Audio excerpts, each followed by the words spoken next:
আমরা উন্নয়ন বলতে বুঝি ওই রাস্তার উপর দিয়ে হেঁটে যাওয়া প্রত্যেকটা মানুষের জীবনমানের উন্নয়ন। আমরা উন্নয়ন বলতে বুঝি যে আমার ঘরে কোনো সন্তান যদি যোগ্যতা থাকে তাহলে সে চাকরি পাবে। বলছিলাম এই কথাগুলা।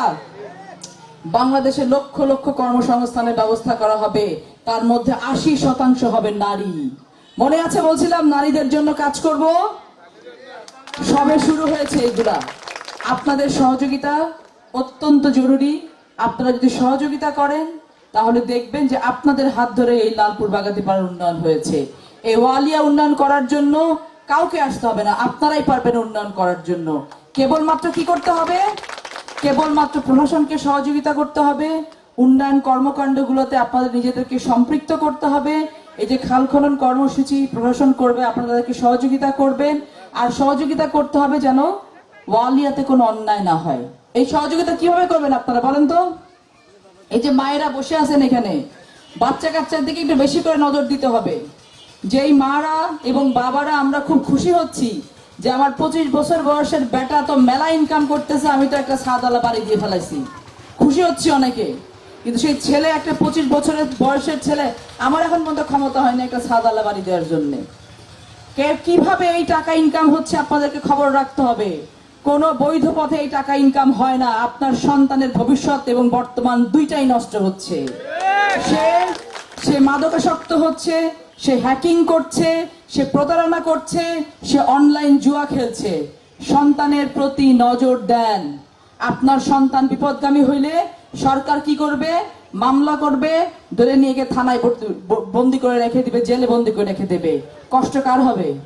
সরকারের কষ্ট নাই, কিন্তু সরকার নয় কয়েকদিন খাওয়াই দেওয়া লাগবে জেলের মধ্যে, কিন্তু কষ্ট তো আপনার হবে। আপনার সন্তান তো বিপদগামী হচ্ছে, আপনার তো সংসার নষ্ট হচ্ছে। আপনার দায়িত্ব হচ্ছে দেশের জন্য যেন কোনো বোঝা তৈরি না হয় সেটার দেখভাল করা। লালপুর বাগাতিপাড়া, বিলমারিয়া এবং দূরে ইউনিয়নকে বাংলাদেশের সবাই চিনে, ভালো কামে চিনে না, ইমো হ্যাকিং এর জন্য চিনে, মাদকের জন্য চিনে। এইগুলা বন্ধ করার জন্য প্রশাসন একা কাজ করতে পারবে না, আপনাদেরকে সেই সহযোগিতাটা করতে হবে। সন্তানদের প্রতি নজরদারি বাড়ান। যখনই দেখবেন আপনার কোনো সন্তান কাঁচা টাকা হাতে নিয়ে ঘুরছে, তাকে জিজ্ঞেস করুন, সাবধান করুন, নিজে সাবধান হন। কারণ এরপর যদি সন্তানকে ভালো করতে না পারি, ব্যবস্থা কিন্তু বাপ মার বিরুদ্ধে নিব আমি। কারণ বাংলাদেশের লালপুর বাগাতিপাড়া না, সমগ্র বাংলাদেশে যদি সন্তানরা সম্পদে পরিণত না হয়, বাংলাদেশের কিন্তু ভবিষ্যৎ অন্ধকার। এই সন্তানকে সম্পদে পরিণত করার দায়িত্ব হচ্ছে শুরু হয় ঘর থেকে। আপনারা যদি সচেষ্ট হন তাহলে কোনোভাবেই কোনো অন্যায় কিন্তু এখানে প্রশ্রয় পাবে না। প্রশাসন সার্বক্ষণিক আপনাদের সহযোগিতা করবে। লালপুর বাগাতিপাড়ার মাটিতে কোনো অন্যায়, আমি এক বিন্দু অন্যায় সহ্য করব না, সে যেই হোক না কেন। চাঁদাবাজ, দখলদার, ইমো হ্যাকিং, মাদকের ব্যবসায়ী, সকলে সাবধান হয়ে যান। 1 তারিখ থেকে কিন্তু একেবারে চিরুনি অভিযান শুরু হয়ে গেছে। বর্তমান সরকার যে কোনো ধরনের অন্যায়ের বিরুদ্ধে সোচ্চার আছে, থাকবে এবং বাংলাদেশ থেকে অন্যায় নির্মূল করে ছাড়বে ইনশাআল্লাহ।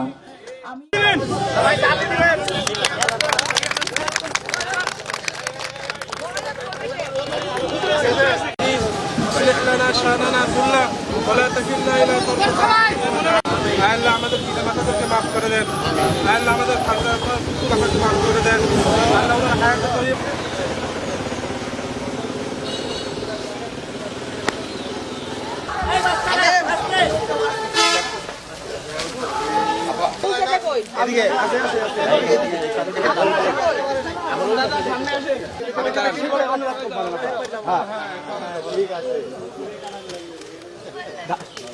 তাহলে দাও তাহলে দাও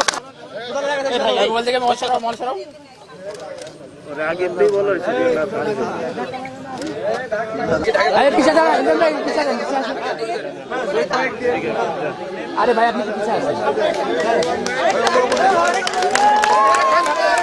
মন্ত্রী মহোদয়কে দিয়ে দিন।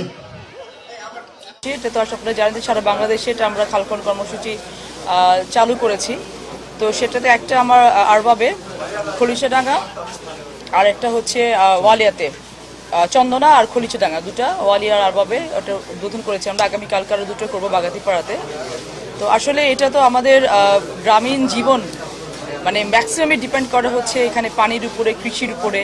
তো একটি খাল খনন মানে হচ্ছে ওই এলাকার অঞ্চলের মানুষের উন্নয়ন, কৃষির উন্নয়ন, মাছের উন্নয়ন। তো সেই জায়গাটা থেকে আমরা যেহেতু আমাদের ডেভেলপমেন্টের ডেফিনেশনটাকেই আমরা নিয়ে যাচ্ছি হচ্ছে যে গ্রামীণ জনপদকে যদি উন্নত করতে পারি, গ্রামীণ জনগোষ্ঠীকে যদি উন্নত করতে পারি, তাহলে বাংলাদেশ উঠে দাঁড়াবে। সেই জায়গা থেকে আমাদের কাজগুলো করা, সকলের সহযোগিতা কামনা করছি। এলাকাবাসী অত্যন্ত উৎফুল্ল আজকে যে এই ধরনের আবার কর্মসূচি শুরু হয়েছে। তো এখন প্রশাসনও কাজ করছে ঠিকঠাক মতো। আপনাদের সহযোগিতা দরকার, সহযোগিতা পেলে ইনশাআল্লাহ আমরা যেই প্রকল্পগুলো নিয়ে আগাচ্ছি, আশা করি যে এগুলো খুব শিগগিরই মানুষের সুফলগুলো পাওয়া শুরু করবে।